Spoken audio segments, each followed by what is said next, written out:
ಪ್ರೀತಿಯ ವಿದ್ಯಾರ್ಥಿಗಳೇ, ಈ ಅವಧಿಯಲ್ಲಿ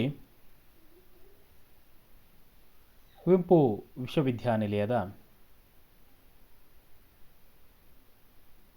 ಪ್ರಥಮ BA 2ನೇ ಸೆಮಿಸ್ಟರ್ನ ಕಾವ್ಯ ಭಾಗವಾಗಿರ್ತಕ್ಕಂತಹ ನೆಲಕ್ಕಿರುವಿನೆಂದು ಬಗೆವಿರೆ ಎಂಬ ರನ್ನನ ಗದಾಯುಧದಿಂದ ಆಯ್ದ ದುರ್ಯೋಧನ ವಿಲಾಪ ಹಾಗೂ ಭೀಷ್ಮರ ಸಲಹೆ ಭಾಗದ ಕಾವ್ಯ ಭಾಗವನ್ನು ಇವತ್ತು ನೋಡ್ಕೊಂಡು ಬರೋಣ. ಅದಕ್ಕಿಂತ ಮುಂಚೆ ರನ್ನನ ಕುರಿತಾಗಿ ಒಂದಿಷ್ಟು ಮಾತುಗಳನ್ನು ಆಡ್ಕೊಂಡು ಬರೋಣ. ಕವಿ ರನ್ನ ಹೆಸರೇ ಹೇಳುತ್ತೆ, ರನ್ನ ರತ್ನಕ್ಕೆ ಸಮಾನವಾಗಿರ್ತಕ್ಕಂಥ ರತ್ನ ರನ್ನ ಅಲ್ವಾ. ಕನ್ನಡ ಸಾಹಿತ್ಯದಲ್ಲಿ ರತ್ನಕ್ಕೆ ಸಮಾನವಾಗಿರ್ತಕ್ಕಂಥ ಸರಿಸಾಟಿಯಾಗಿರ್ತಕ್ಕಂತಹ ಸಾಹಿತ್ಯ ಲೋಕದ ರತ್ನವಾಗಿ ಏನಾಗಿದ್ದಾನೆ ಕಾಣಿಸ್ಕೊಳ್ತಾ ಹೋಗ್ತಾನೆ. 10ನೇ ಶತಮಾನದ ಅಗ್ರಮಾನ್ಯ ಕವಿಯಾಗಿ, ಸರ್ವಶ್ರೇಷ್ಠ ಕವಿಯಾಗಿ, ಕನ್ನಡ ಸಾಹಿತ್ಯ ಲೋಕವನ್ನು ಆಳಿರುವಂತಹ ಸಾಹಿತ್ಯದ ದಿಗ್ಗಜನಾಗಿ ನಮಗೆ ರನ್ನ ಸಿಗ್ತಾ ಹೋಗ್ತಾನೆ. ಪಂಪನ ನಂತರ ಕಾಣಿಸಿಕೊಂಡಂತಹ ಒಬ್ಬ ಸಮರ್ಥ ಕವಿ ರನ್ನ. ಕವಿ ಚಕ್ರವರ್ತಿಯಾಗಿ, ರತ್ನತ್ರಯರಲ್ಲಿ ಒಬ್ಬನಾಗಿ ಈತ ಕನ್ನಡ ಸಾಹಿತ್ಯ ಲೋಕವನ್ನು ಬೆಳಗಿದಂಥವನು. ಒಬ್ಬ ಪ್ರತಿಭಾನ್ವಿತವಾಗಿರ್ತಕ್ಕಂಥ ಕವಿ. ಈತನ ಜನನ ಕ್ರಿಸ್ತಶಕ 949ರಲ್ಲಿ ಆಗತ್ತೆ. 949ರಲ್ಲಿ ಆಗತ್ತೆ.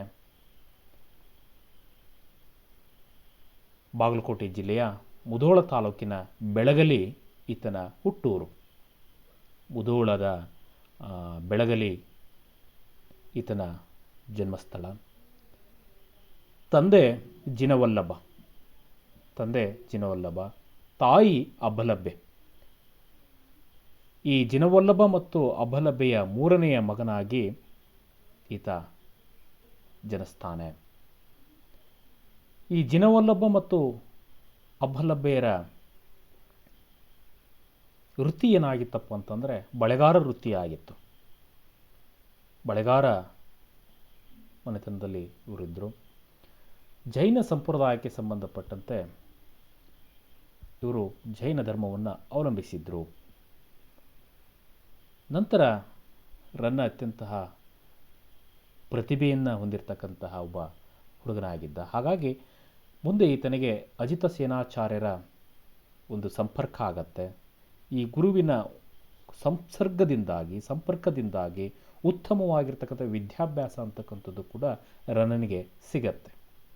ಹಾಗಾಗಿ ರನ್ನ ಶಕ್ತಿ ಕವಿಯಾಗಿ, ಶಾಸನ ಕವಿಯಾಗಿ, ಶಾಸ್ತ್ರ ಕವಿಯಾಗಿ, ಕಾವ್ಯದ ಕವಿಯಾಗಿ ನಮಗೇನಾಗ್ತಾ ಹೋಗ್ತಾನೆ, ಮುಂದೆ ಆತ ಬೆಳೀತಾ ಹೋಗ್ತಾನೆ.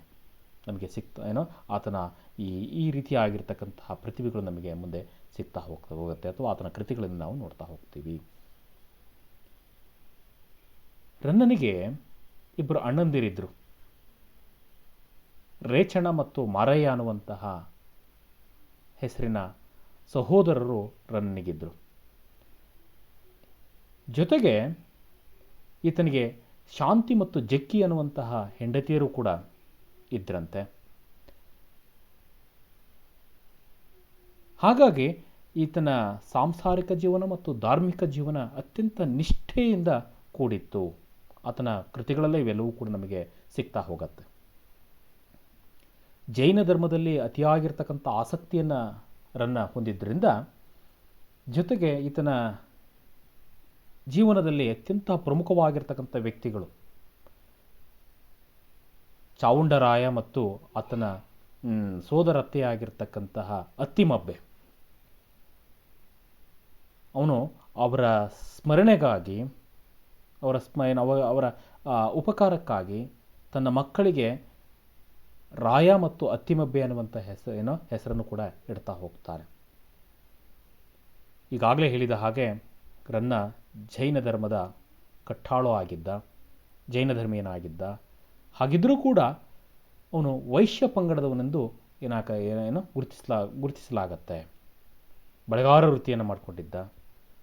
ಆತನೇ ತನ್ನ ಕಾವ್ಯದಲ್ಲಿ ಹೇಳಿದ ಹಾಗೆ ಹುಟ್ಟಿದ ಬಳೆಗಾರ ಕುಲದೊಳ್ ಅಂಥೇಳಿ ತನ್ನ ಕಾವ್ಯದಲ್ಲಿ ಹೇಳ್ಕೊಳ್ತಾ ಹೋಗ್ತಾನೆ. ಅಂದರೆ ತಾನು ಯಾವ ಕುಲದವನು, ಯಾವ ಕುಲಕ್ಕೆ ಸೇರಿದವನು ಅಂತಂದರೆ ನಾನು ಬಳೆಗಾರ ಕುಲದಲ್ಲಿ ಹುಟ್ಟಿದಂಥವನು, ನಂದು ಬಳೆಗಾರ ಕುಲ ಅಂಥೇಳಿ ತನ್ನ ಕಾವ್ಯದಲ್ಲೇ ಆತ ಏನು ಮಾಡ್ತಾ ಹೋಗ್ತಾನೆ, ಹೇಳ್ತಾನೆ, ಸ್ಪಷ್ಟವಾಗಿ ಹೇಳ್ತಾ ಹೋಗ್ತಾನೆ. ಜೊತೆಗೆ ವೈಶ್ಯಧ್ವಜ, ಒಣಿಕ್ಕುಳಾರ್ಕ ಎಂಬ ಪದಗಳನ್ನು ಆತ ಪದೇ ಪದೇ ಬಳಸ್ತಾ ಹೋಗ್ತಾನೆ. ವೈಶ್ಯಧ್ವಜ, ಒಣಿಕ್ಕುಳಾರ್ಕ ಅನ್ನುವಂತಹ ಪದವನ್ನು ಬಳಸೋದ್ರಿಂದ ಒಣಿಕ ಕುಲದವನು, ಶೆಟ್ಟಿ ಕುಲದವನು, ವೈಶ್ಯನಾಗಿದ್ದ, ವ್ಯಾಪಾರಸ್ಥನಾಗಿದ್ದ ಅನ್ನುವಂತಹ ಪುರಾವೆಗಳು ಅಥವಾ ಉಲ್ಲೇಖಗಳು ನಮಗೆ ಸಿಗ್ತಾ ಹೋಗ್ತವೆ. ಇಂತಹ ವರ್ಗದ ವೈಣಿಕ ಕುಲದ ವ್ಯಕ್ತಿ ಅಥವಾ ವೈಣಿಕ ವರ್ಗದ ಒಬ್ಬ ವ್ಯಕ್ತಿ ಕವಿಯಾಗಿರ್ತಕ್ಕಂಥದ್ದು ಬಹಳ ವಿಶೇಷ.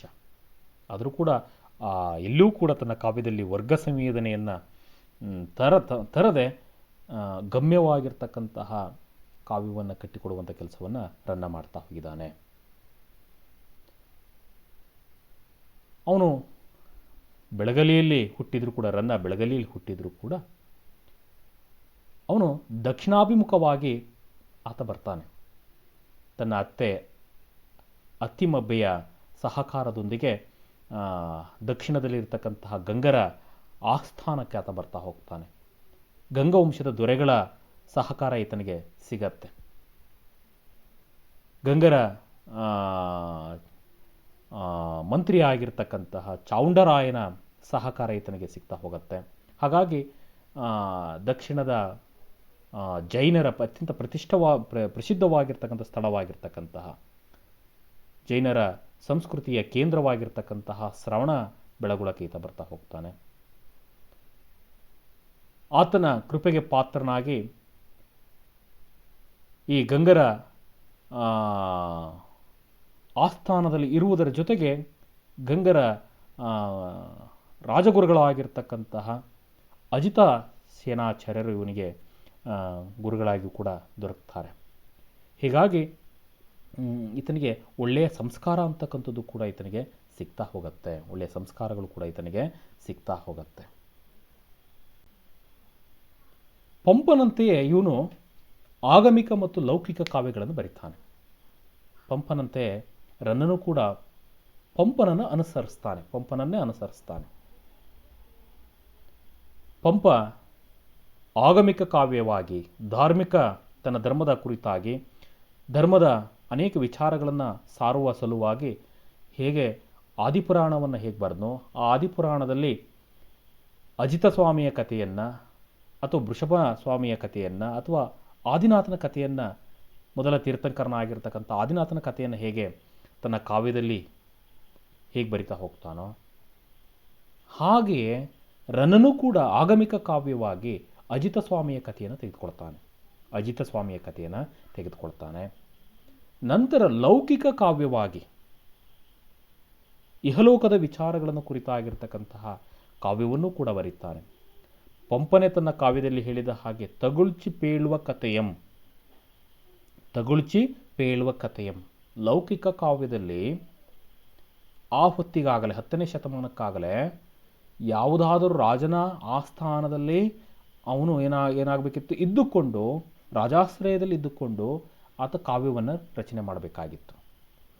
ರಾಜಾಶ್ರಯದಲ್ಲಿ ಬರೆದಂತಹ ಕಾವ್ಯ ಮಾತ್ರ ಏನಾಗ್ತಿತ್ತು, ಸರ್ವ ಮನ್ನಣೆಗೆ ಅದು ಪಾತ್ರ ಆಗ್ತಾ ಇತ್ತು.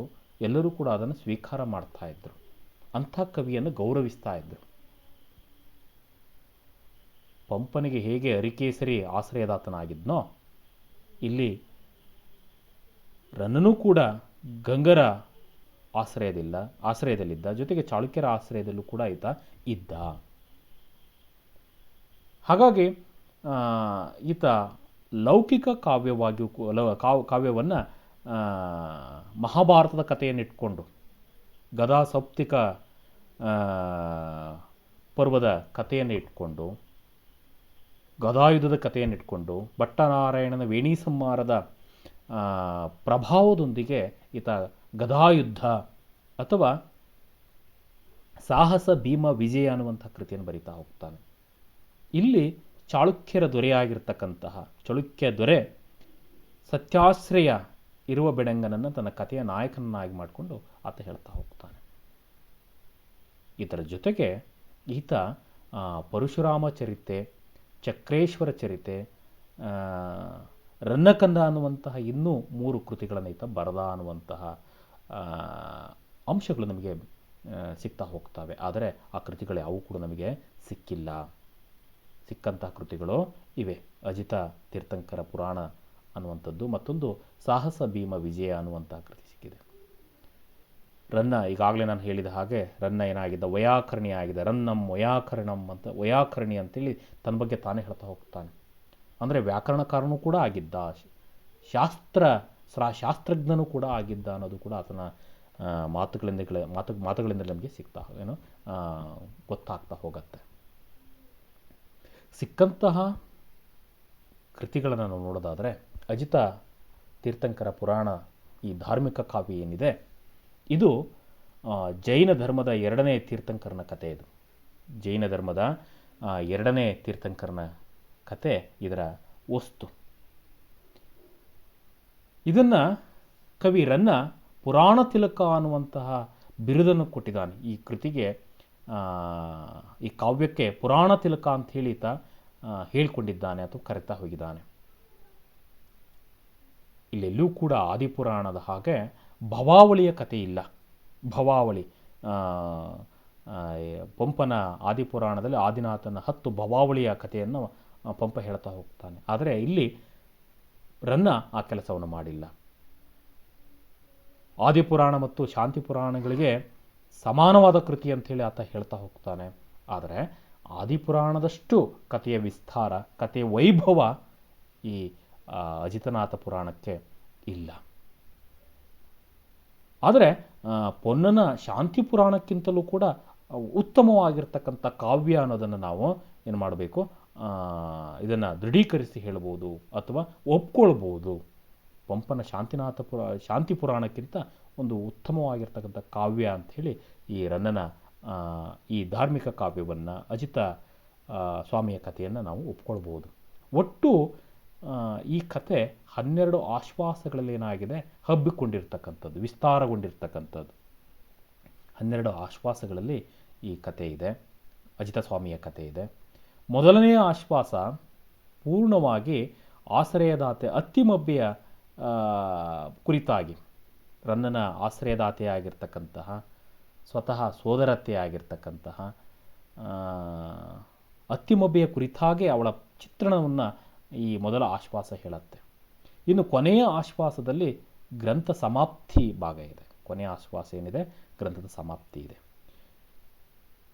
ನಂತರ ಅದರ ಜೊತೆಗೆ ಆಶ್ರಯದಾತರ ವಿಚಾರಗಳನ್ನು ಬಿಟ್ಟರೆ ಇನ್ನು 10 ಆಶ್ವಾಸಗಳಲ್ಲಿ, ಮೊದಲ ಆಶ್ವಾಸ ಅತ್ತಿಮಬ್ಬೆಯ ಕುರಿತಾಗಿರ್ತಕ್ಕಂಥದ್ದು, ಕೊನೆಯ ಆಶ್ವಾಸ ಗ್ರಂಥ ಸಮಾಪ್ತಿ ಮತ್ತು ಕವಿ ಕಾವ್ಯ ಆಶ್ರಯದಾತರ ಕುರಿತಾಗಿರ್ತಕ್ಕಂಥದ್ದು. ಇನ್ನು 10 ಆಶ್ವಾಸಗಳಲ್ಲಿ 7ರಲ್ಲಿ ಅಜಿತ ತೀರ್ಥಂಕರರ ಕಥೆಯು, ಆಮೇಲೆ 3ರಲ್ಲಿ ಸಗರ ಚಕ್ರವರ್ತಿಯ ಕಥೆ ಬರುತ್ತೆ.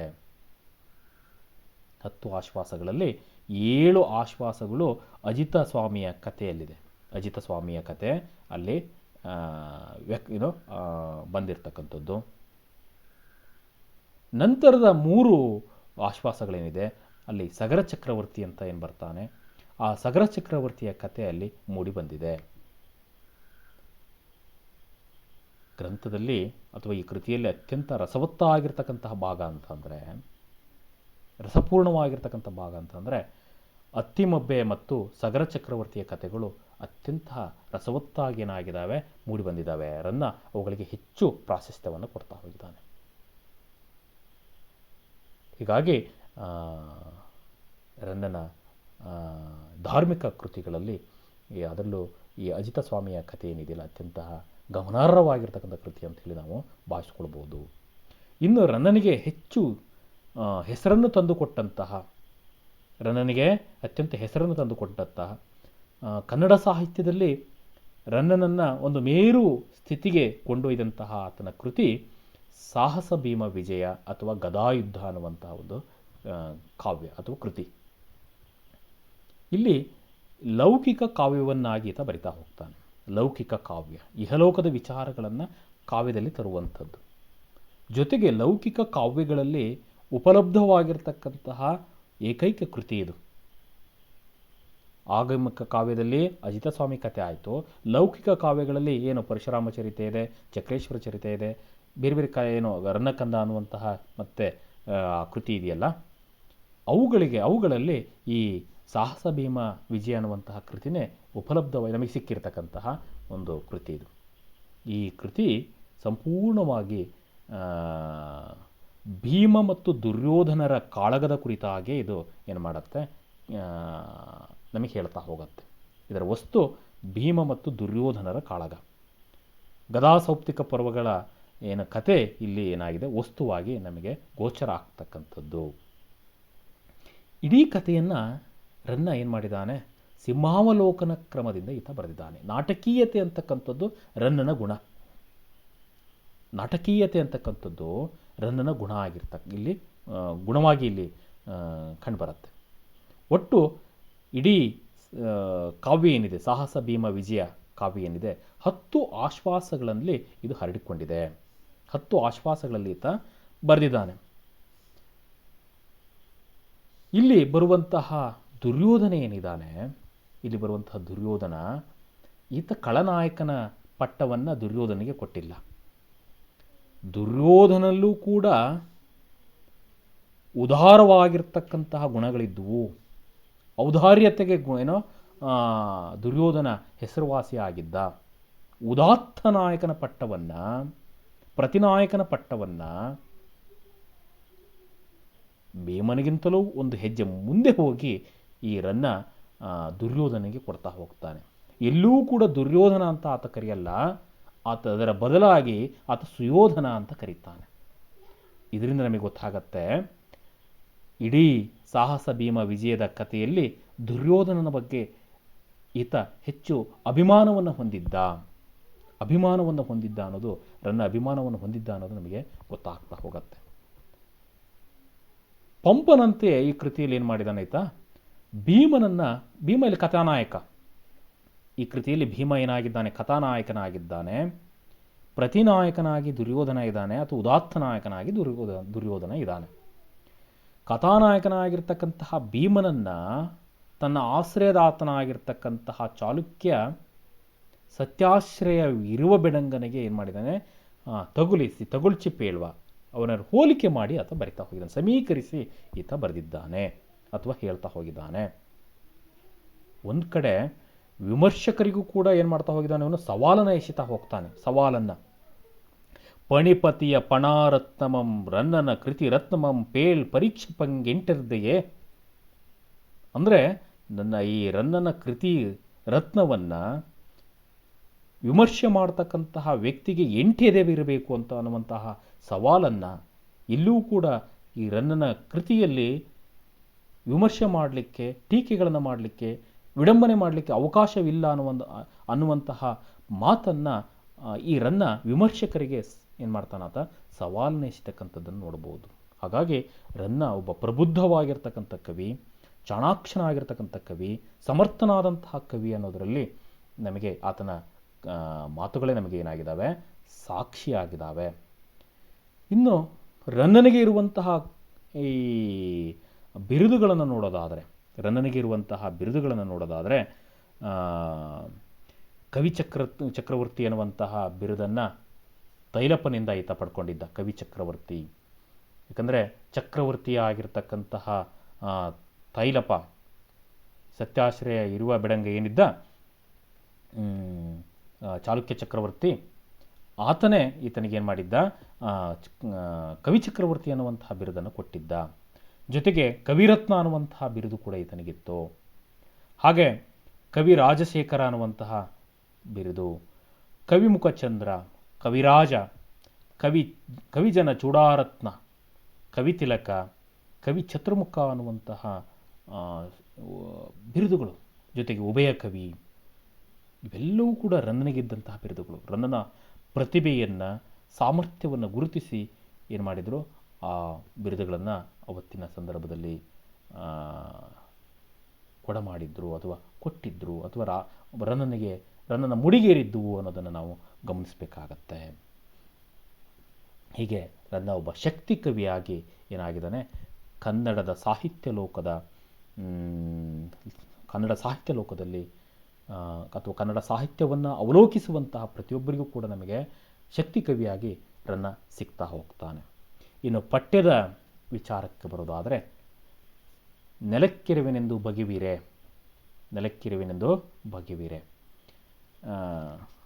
ಬಹಳ ಅದ್ಭುತವಾಗಿರ್ತಕ್ಕಂತಹ ಭಾಗ. ರನ್ನನ ಚಿತ್ರಣವೇ ಆಗಿದೆ, ರನ್ನನ ಪಾತ್ರ ಚಿತ್ರಣವೇ ಆಗಿರ್ತಕ್ಕಂಥದ್ದು. ಕಥೆಯ ಹಿನ್ನೆಲೆಯನ್ನು ನಾವು ನೋಡೋದಾದರೆ ಮಹಾಭಾರತದ ಯುದ್ಧ ನಡೀತಾ ಇದೆ, 18 ದಿನಗಳ ಯುದ್ಧ ನಡೀತಾ ಇದೆ. ಇಂಥ ಸಂದರ್ಭದಲ್ಲಿ ದುರ್ಯೋಧನ ತನ್ನ ಬಂಧು ಬಳಗದವರೆಲ್ಲರನ್ನೂ ಕೂಡ ಕಳ್ಕೊಂಡಿದ್ದಾನೆ. ತನ್ನ ಮಕ್ಕಳನ್ನು ಕಳ್ಕೊಂಡಿದ್ದಾನೆ, ತನ್ನ ಅನುಜರನ್ನು ಕಳ್ಕೊಂಡಿದ್ದಾನೆ. ಅಜ್ಜನಾಗಿರ್ತಕ್ಕಂತಹ ಭೀಷ್ಮರು ಶರಶಯ್ಯೆಯಲ್ಲಿ ಮಲಗಿದ್ದಾರೆ. ಗುರುಗಳಾಗಿರ್ತಕ್ಕಂತಹ ದ್ರೋಣರು ಹತರಾಗಿದ್ದಾರೆ.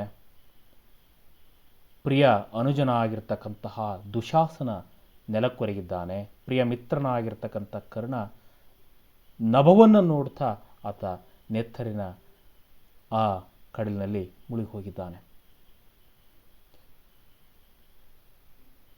ಆತನ ಹಿಂದೆ ಯಾವ ಒಂದಿಮಾಗದರೂ ಕೂಡ ಇಲ್ಲ. ಏಕಾಂಗಿಯಾಗಿ ತಂದೆ ಧೃತರಾಷ್ಟ್ರ ಮತ್ತು ತಾಯಿ ಗಾಂಧಾರಿಯ ಮಾತಿನಂತೆ ಶರಶಯ್ಯೆಯಲ್ಲಿ ಮಲಗಿರ್ತಕ್ಕಂತಹ ಭೀಷ್ಮರನ್ನ ಭೇಟಿಯಾಗಲಿಕ್ಕಾಗಿ ಮುಂದೆ ಯಾವ ರೀತಿಯಾಗಿ ನಾನು ಕಾರ್ಯವನ್ನು ಮಾಡಬೇಕು, ಯುದ್ಧವನ್ನು ಮಾಡಬೇಕು ಅನ್ನುವಂಥ ಸಲಹೆಯನ್ನು ಪಡೀಲಿಕ್ಕಾಗಿ ಸಂಜಯನೊಂದಿಗೆ ಆ ಕುರುಕುಲ ಅಥವಾ ಆ ಕುರುಕುಲದ ತಿಲಕನಾಗಿರ್ತಕ್ಕಂತಹ, ಕುರುಕುಲದ ಸೂರ್ಯನಾಗಿರ್ತಕ್ಕಂತಹ, ಅಭಿಮಾನಧನನಾಗಿರ್ತಕ್ಕಂಥ ದುರ್ಯೋಧನ ಆತ ನೆತ್ತರಿನ ಕಡಲಾಗಿರ್ತಕ್ಕಂತಹ ಏನು ರಣಭೂಮಿಯಲ್ಲಿ, ರಣಾಂಗಣದಲ್ಲಿ ಆತ ಬರ್ತಾ ಇದ್ದಾನೆ. ಆ ಬರುವ ಸಂದರ್ಭದಲ್ಲಿ ಆ ನೆತ್ತರಿನ ಆ ಕಡಲಿನಂತಿರುವಂತಹ ಆ ಕುರುಕ್ಷೇತ್ರದ ರಣಾಂಗಣದಲ್ಲಿ, ಸ್ಮಶಾನದಂತಿರುವಂತಹ ರಣಾಂಗಣದಲ್ಲಿ ಅನೇಕ ರೀತಿಯಾಗಿರ್ತಕ್ಕಂತಹ ಸೇನಾನಿಗಳು ಏನಾಗಿದ್ದಾರೆ, ಸತ್ತು ಮಲಗಿದ್ದಾರೆ. ಅವರ ರುಂಡ ಮುಂಡಗಳು ಏನಾಗಿದ್ದಾವೆ, ಬೇರ್ಪಟ್ಟಿದ್ದಾವೆ. ಅವರ ವಿವಿಧ ಅಂಗಗಳು ಏನಾಗಿದ್ದಾವೆ, ಒಂದೊಂದು ಕಡೆಗೆ ಬಿದ್ದಿದ್ದಾವೆ. ಅತಿರಥ ಮಹಾರಥರೆಲ್ಲರೂ ಕೂಡ ಏನಾಗಿದ್ದಾರೆ, ಸತ್ತು ನೆಲಕ್ಕೊರಗಿದ್ದಾರೆ. ಆನೆಗಳು ಸತ್ತಿದ್ದಾವೆ, ಕುದುರೆಗಳು ಸತ್ತಿದ್ದಾವೆ, ಅಲ್ಲಿರ್ತಕ್ಕಂಥ ರಥಗಳು ಮುರಿದು ಬಿದ್ದಿದ್ದಾವೆ. ಆ ನೆತ್ತರಿನ ಆ ಕಡಲಿನಲ್ಲಿ ಅಥವಾ ಆ ರಣಾಂಗಣದಲ್ಲಿ ಚೂಪಾಗಿರ್ತಕ್ಕಂತಹ ಆ ಬಾಣಗಳು, ಮುರಿದು ಬಿದ್ದಂತಹ ಬಾಣಗಳು, ಬಿಲ್ಲುಗಳು, ಆಯುಧಗಳು, ಹರಿತವಾಗಿರ್ತಕ್ಕಂಥ ಆಯುಧಗಳು ಏನಾಗಿದ್ದಾವೆ, ಆ ನೆತ್ತರಿನ ಕೆಸರಿನಲ್ಲಿ ಅವು ಏನಾಗ್ತಾ ಇದ್ದಾವೆ, ಆ ದುರ್ಯೋಧನನಿಗೆ, ಆತನ ಪಾದಗಳಿಗೆ ಅವು ಏನಾಗ್ತಾ ಇದ್ದಾವೆ, ಚುಚ್ಚುತ್ತಾ ಇದ್ದಾವೆ.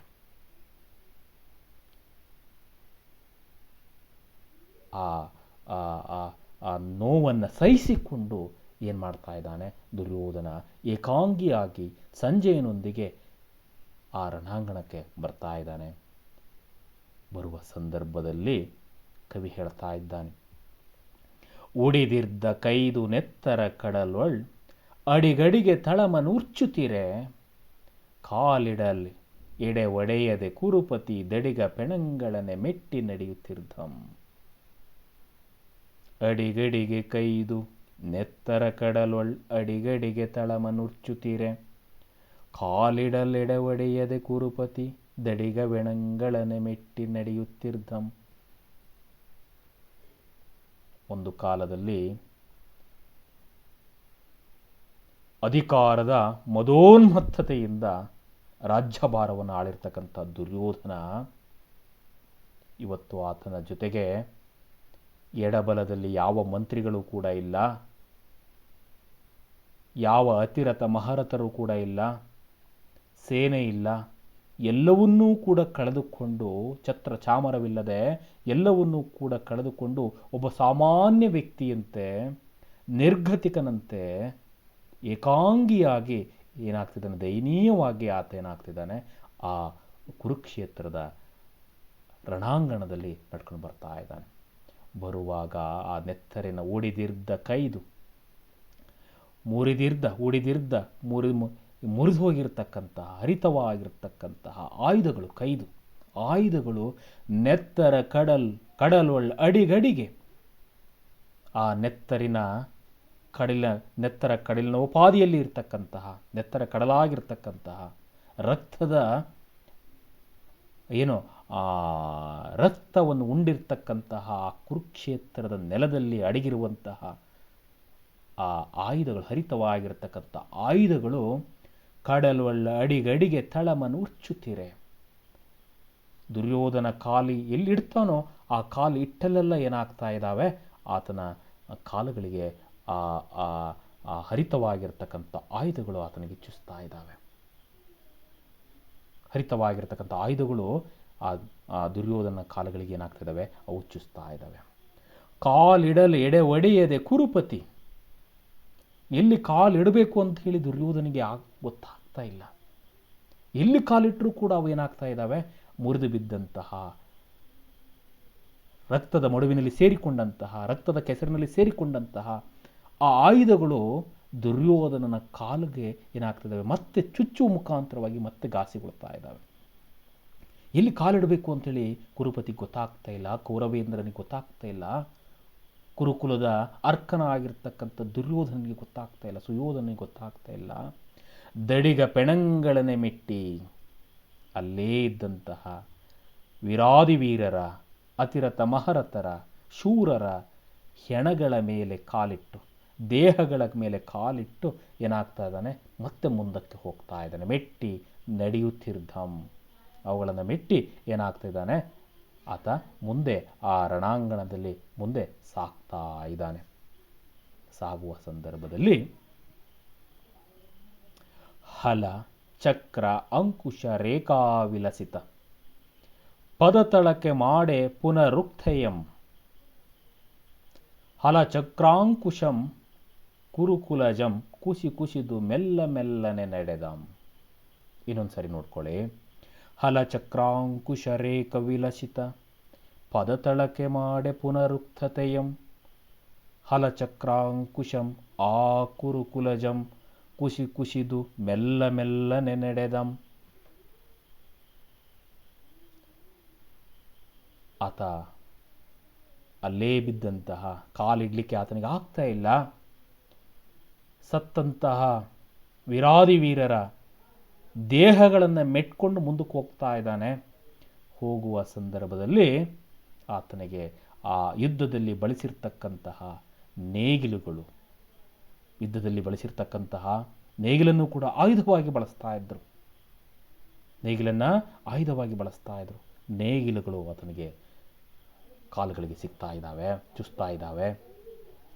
ಚಕ್ರಗಳು ಈತನಿಗೆ ಚುಸ್ತಾ ಇದ್ದಾವೆ, ಚಕ್ರಗಳನ್ನು ಬಳಸ್ತಾ ಇದ್ರು.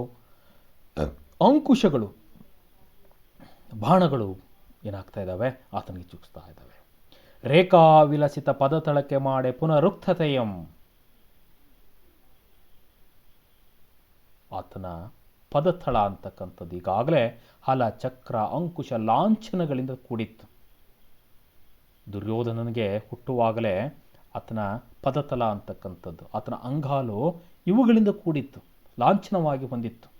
ಹಲ, ಚಕ್ರ, ಅಂಕುಶ ಇವೆಲ್ಲವೂ ಕೂಡ ಏನಾಗಿದವು, ಲಾಂಛನವಾಗಿ ಆತ ಅಂಗಾಲುಗಳಲ್ಲಿತ್ತು. ಆದರೆ ಅವುಗಳೇ ಈಗೇನಾಗ್ತಾ ಇದ್ದಾವೆ, ಮತ್ತೆ ಚುಸ್ತಾ ಇದ್ದಾವೆ, ಮತ್ತೊಮ್ಮೆ ಆತನಿಗೆ ಘಾಸಿಗೊಳಿಸ್ತಾ ಇದ್ದಾವೆ. ಆತ ಏನು ಮಾಡ್ತಾ ಇದ್ದಾನೆ, ಅವುಗಳ ಘಾಸಿಯಿಂದ ಹಲಚಕ್ರಾಂಕುಶಂ ಕುರುಕುಲಜಂ, ಅವುಗಳು ಮಾಡುವಂತಹ ಈಗ ಮತ್ತೊಮ್ಮೆ ಅದೇ ಆಯುಧಗಳು, ತನ್ನ ಅಂಗಾಲಿನ ಲಾಂಛನವಾಗಿರ್ತಕ್ಕಂಥ ಅದೇ ಆಯುಧಗಳು, ಅದೇ ನೇಗಿಲು, ಅದೇ ಚಕ್ರ, ಅದೇ ಅಂಕುಶ, ಅವುಗಳು ಈ ಕುರುಕುಲಜ ಶ್ರೇಷ್ಠನಾಗಿರ್ತಕ್ಕಂತಹ ಕುರುರತ್ನವಾಗಿರ್ತಕ್ಕಂತಹ ಈ ಕೌರವೇಂದ್ರನಿಗೆ ಅವು ಮತ್ತೆ ಏನು ಮಾಡ್ತವೆ, ಘಾಸಿಗೊಳಿಸ್ತಾ ಇದ್ದಾವೆ. ಹೆಜ್ಜೆಯನ್ನು ಇಡಲಾಗದೇ ಇರತಕ್ಕಂತಹ ಸುಯೋಧನ ಕುಸಿದು ಏನಾಗ್ತಾ ಇದ್ದಾನೆ, ಅಲ್ಲಿ ಆತ ಮುಂದೆ ಹೋಗಲಾಗದೆ ಮತ್ತೆ ಅಲ್ಲಿ ಏನಾಗ್ತದೆ, ಕೂರ್ತಾ ಇದ್ದಾನೆ. ಮೆಲ್ಲನೆ ನಡೆದಂ, ಆತನ ಹೆಜ್ಜೆ ಹಾಕ್ಲಿಕ್ಕೆ ಆಗ್ತಾ ಇಲ್ಲ. ಮೆಲ್ಲಗೆ ಆತ ಏನು ಮಾಡ್ತಾನೆ, ತನ್ನ ಪಾದಗಳನ್ನು ಮುಂದಕ್ಕೆ ಹಾಕ್ತಾ ಇದ್ದಾನೆ. ಇಂತಹ ಹೀನ ಸ್ಥಿತಿಯನ್ನು ಕಂಡ ದುರ್ಯೋಧನ, ಇಂತಹ ಹೀನ ಸ್ಥಿತಿಯನ್ನು ಸಂಜಯ್ ಎಂದೂ ಕೂಡ ಕಂಡಿರಲಿಲ್ಲ. ದುರ್ಯೋಧನನ ಜೊತೆಗೆ ಹೊಗಳು ಭಟ್ಟರಿದ್ದರು. ದುರ್ಯೋಧನಿಗೆ ಯಾವಾಗಲೂ ಕೂಡ ಜಯಕಾರವನ್ನು ಹಾಕ್ತಾ ಇದ್ದರು, ಅಧಿಕಾರದಲ್ಲಿದ್ದಂತಹ ದುರ್ಯೋಧನನಿಗೆ. ಆದರೆ ಇವತ್ತು ದುರ್ಯೋಧನ ಎಲ್ಲರನ್ನೂ ಕೂಡ ಕಳೆದುಕೊಂಡಿದ್ದಾನೆ. ತನ್ನ ಮಕ್ಕಳನ್ನು ಕಳ್ಕೊಂಡಿದ್ದಾನೆ, ತನ್ನ ಬಂಧು ಬಳಗವನ್ನು ಕಳೆದುಕೊಂಡಿದ್ದಾನೆ, ಏಕಾಂಗಿ ಆಗಿದ್ದಾನೆ. ಅನೇಕ ಕಷ್ಟಗಳನ್ನು, ನೋವನ್ನು ಆತ ಅನುಭವಿಸ್ತಾ ಇದ್ದಾನೆ. ಈ ರಣಾಂಗಣದಲ್ಲಿ ಏಕಾಂಗಿಯಾಗಿ ಬರುವಂಥ ಸ್ಥಿತಿಯನ್ನು ಕಂಡಂತಹ ಸಂಜಯ್ ಹೇಳ್ತಾ ಇದ್ದಾನೆ, ಆಗಳದಂ ಸಂಜಯಂ ಕಂಡು ಮನೋದ್ಗತ ಕಂಠನಮ್ಮಾಗಿ. ಸಂಜಯನಿಗೆ ಈ ದುರ್ಯೋಧನ ಇಂಥ ಹೀನ ಸ್ಥಿತಿಯನ್ನು ಕಂಡು ತುಂಬ ಬೇಸರವಾಗಿದೆ, ತುಂಬ ಬೇಸರ ಪಟ್ಕೊಂಡಿದ್ದಾನೆ, ಜಿಗುಪ್ಸೆಗೊಂಡಿದ್ದಾನೆ, ದುಃಖಿತನಾಗಿದ್ದಾನೆ. ಮನೋದ್ಗತ ಕಂಠ, ದುಃಖ ಅಂತಕ್ಕಂಥದ್ದು ಸಂಜಯನಿಗೆ ಉಕ್ಕಿ ಬರ್ತಾ ಇದೆ.